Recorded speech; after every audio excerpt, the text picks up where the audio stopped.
Well, it was business pretty much as normal at Monza on Friday, FP1, FP2, as normal as it can be in 2022. Lots of penalties though. Max Verstappen's got a 5-place grid penalty. I think Carlos Sainz has got a 15-place grid penalty, but it's kind of difficult to read. Lewis has got to start from the back of the grid. Yuki Tsunoda starting from the back of the grid. Valtteri Bottas has a 15-place grid penalty. And the other Red Bull, Sergio Perez, a 10-place grid penalty. That's because all these teams have chosen Monza to change significant parts of the power unit. And that's because it's a fast circuit, relatively easy to overtake. Not that easy, but relatively easy to overtake. And so effectively the pole, as in starting first, is up for grabs. Right now, you'd have to say that Charles Leclerc is in the box seat for that, and George Russell looking good too in the other Mercedes. So let's have a look at what happened. Ferrari quickest in both sessions, 1-2 in FP1, 1-3 in FP2, Max Verstappen getting between them there. But to my eye, and looking at the times, it was Max who was really quick throughout the day. No real surprise there. I think we all expected that the Red Bull's air efficiency would be heavily on display at Monza, as it was at Spa, and Max really quick, doing a lot of laps with a lot of fuel in the car, which is why he wasn't really out there playing with the Ferraris going for a quick time. And bear in mind, of course, he is setting up the car for a potentially third row start.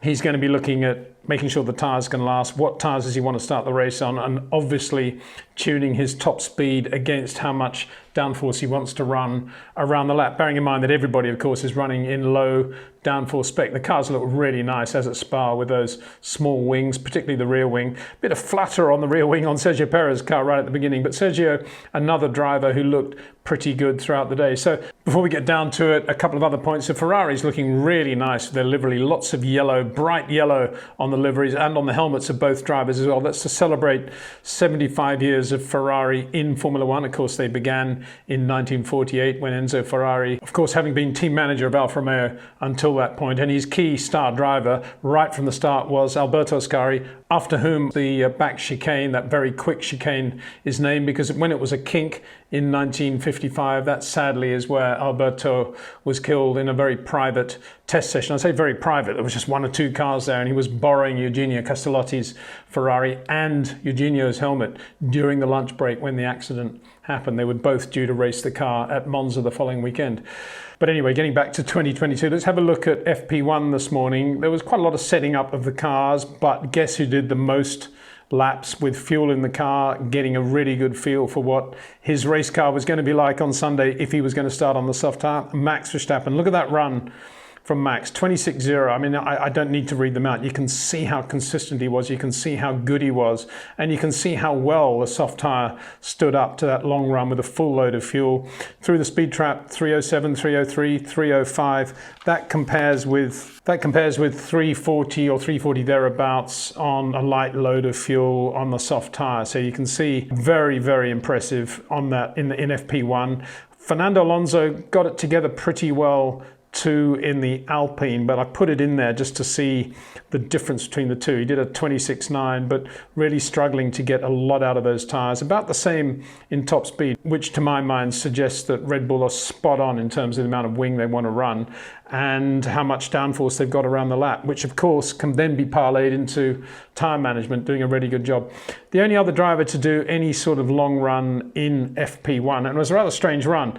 If you look at that, he's on the soft tyre as well. Lando Norris looking pretty good in the McLaren, but surprisingly quick. But then if you look at his trap speeds, it would suggest that he wasn't running a lot of fuel at the time. But I put it in there just to show what a quickish car on light fuel would look like alongside Max Verstappen's Red Bull. Moving on to FP2, it's a lot more serious when they put in the long runs then. And here you can see that Max, having run the soft tyre for the long run in FP1, absolutely according to schedule, ran the medium tyre in the second session. It was about the same temperature in FP2, but Max, again, so impressive on that medium tyre. That's very, very bad news and bad reading for everybody else on the grid, really. 25.8 and finishing with a 25.7 with a really long run there. As you can see, 312, 314 on average through the traps.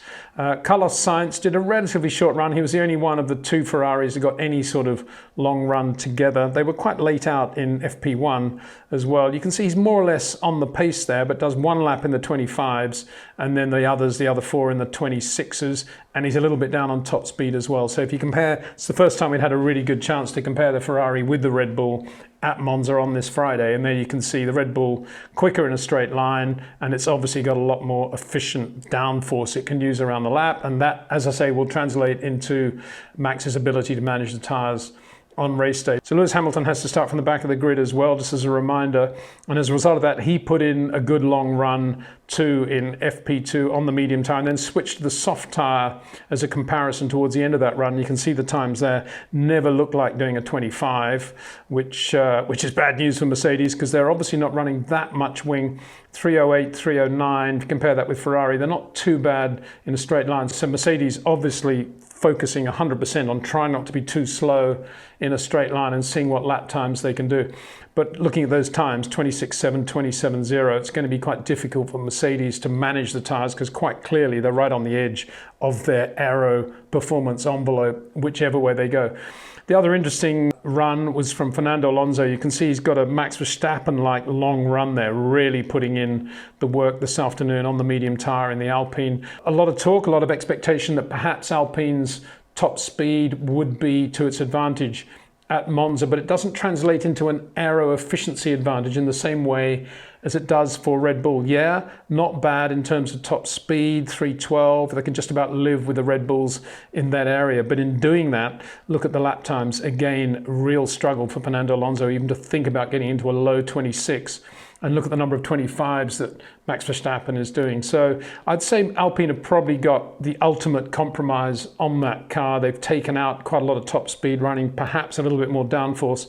But that's about their limit, you know, and it's a big difference between Alpine and Red Bull. As for the others, George Russell, I thought looked very good in general. Really impressive to see George coming out of the Ascari chicane on the right-hand side and just holding the car as long as he possibly could in a straight line, Rob Wilson style, before moving back to the left at the last possible comfortable moment for the parabolica. As we pointed out several times on this YouTube channel over the years, the right time to move a car from one side of the straight to the other is when it's as near as possible to terminal velocity or the latest possible moment, because there is going to be G going through the engine, and if that happens, the engine's going to lose revs slightly, and if you're going to lose revs, better to do it at the top end of your speed rather than when you're accelerating. And George Russell right on the knuckle there.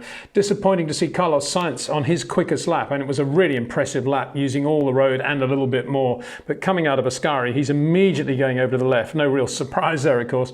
And also disappointing to see Valtteri Bottas doing that. He's had enough days with Rob Wilson to know that he should be staying down parallel to the right line, to the white line on the right hand side for as long as possible. Max sort of eases across halfway down the straight. Charles Leclerc, I thought, was really impressive as well. At one moment he came out of Ascari, stayed on the white line. There was a slower car in front of him, wanted to get the toe, did one of those, and then straight back to the right hand side again before he then went to the left for the parabolica. So Charles knows what he's doing too as well around here. So he'll be hopefully delighting the Tifosi by, I would imagine, putting that Ferrari on a relatively easy first starting position. Can't say the pole at this in this instance.